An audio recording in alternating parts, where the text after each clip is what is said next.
नमस्कार, मैं हूं अंजलि और आप देख रहे हैं मत्स टीवी। तो चलिए शुरुआत करते हैं आज की प्रमुख खबर से। अलवर भारतीय जनता पार्टी के प्रदेश अध्यक्ष सतीश पुनिया ने कहा कि राजस्थान की कांग्रेस सरकार 3 साल का जश्न किस तरह मना रही है, जिस राज्य में बेरोजगारी, भ्रष्टाचार और अपराध बेलगाम हो गए हैं। उन्होंने आरोप लगाया कि राजस्थान में कानून व्यवस्था पूरी तरह चरमराई हुई है। महिला सुरक्षा का दावा करने वाली कांग्रेस सरकार के राज में ही महिलाओं के साथ सर्वाधिक अपराध घटित हुए हैं। उन्होंने यह बात आज अलवर में एक निजी यात्रा के दौरान पत्रकार वार्ता में कही। उन्होंने कहा कि कांग्रेस की सरकार को जश्न मनाने का कोई नैतिक अधिकार नहीं है। आज तक का चुनावी इतिहास कहता है कि 3 बार मुख्यमंत्री के पद पर अशोक गहलोत पहुंचे, लेकिन 2 बार जुगाड़ की सरकार बनाई और यह जुगाड़ की सरकार किस तरह चल रही है आम जन को पता है। जब भी सत्ता से बाहर हुए हैं तो इनकी काफी दुर्गति हुई है। पहली बार सत्ता से बाहर हुए तो 56 सीटें आईं, दूसरी बार सत्ता से बाहर हुए तो 21 सीटें आईं।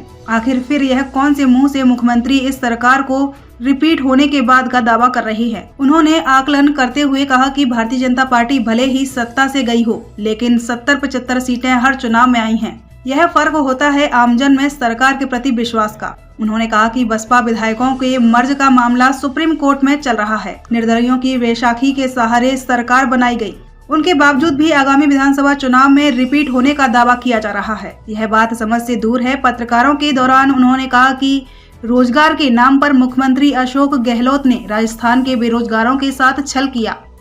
आज स्थिति यह है कि 27% बेरोजगारी की दर है। यह सर्वे के दौरान खुलासा हुआ है। बेरोजगारी का जिक्र करते हुए उन्होंने कहा कि इससे ज्यादा दुर्भाग्यपूर्ण बात नहीं हो सकती कि राजस्थान के बेरोजगार कांग्रेस की नेता प्रियंका गांधी से न्याय मांगने के लिए उत्तर प्रदेश पहुंचे।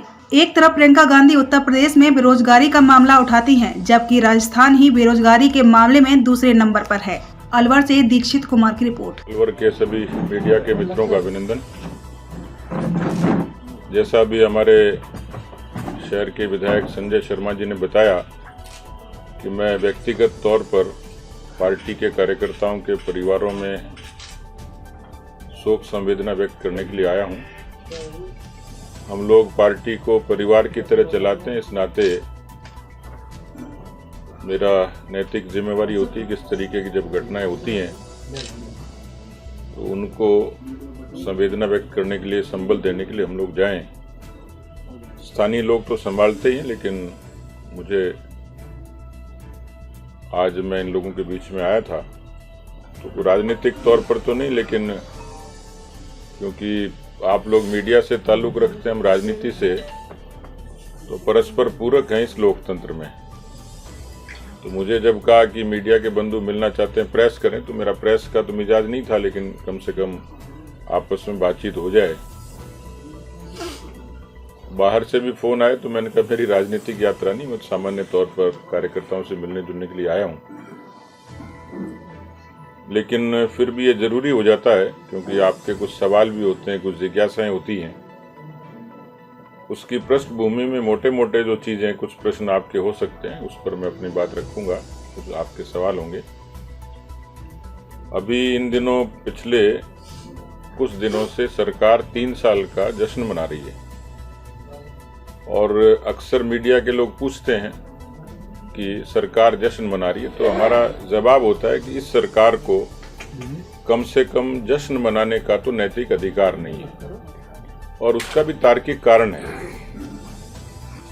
राजस्थान के अब तक के चुनावी इतिहास में अशोक जी का 3रा कार्यकाल है और उसमें 2 बार उन्होंने जुगाड़ की सरकार बनाई है।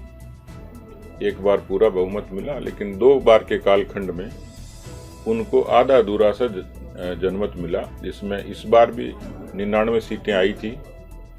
6 बीएसपी के लोगों को, जिनके बारे में अभी सुप्रीम कोर्ट में सुनवाई चल रही है, उनके मर्जर को लेके 13 निर्दलियों का समर्थन। इससे पहले की सरकार भी ऐसे ही चलाई थी। जब वो सरकार से बाहर जाते हैं तो उनकी दुर्गति होती है। पहली बार जब वो सरकार से बाहर गए तो 56 सीटें आई थी और दोबारा जब गए तो 21 सीटें आई थी। मैं पिछले दिन उनका बयान देख रहा था, उन्होंने कहा कि हम लोग रिपीट करेंगे। उसका कोई कारण समझ में आया नहीं था। राजस्थान में इन 3 वर्षों में यदि पीछे मुड़ के देखें तो वैसे बहुत सारे मुद्दों की चर्चा की जा सकती है, लेकिन मोटे तौर पर मैं जिन मुद्दों की जिक्र करता हूं वो आम लोगों से जुड़े मुद्दे हैं। एक तो सबसे पहले राहुल गांधी जी ने अनेक सभाओं में कहा था कि हम सत्ता में आएंगे तो राजस्थान के किसानों का पूरा कर्जा माफ करेंगे। पहले तो कहते रहे, हमने कहा नहीं। ये जन घोषणा पत्र में भी लिखा है उनके, और भाषणों में भी साफ तौर पर उन्होंने कहा था। खबरों में अब तक के लिए बस इतना ही। मिलते हैं फिर ऐसे ही किसी बड़ी खबर के साथ। तब तक के लिए नमस्कार और देखते रहिए मत्स्य टीवी।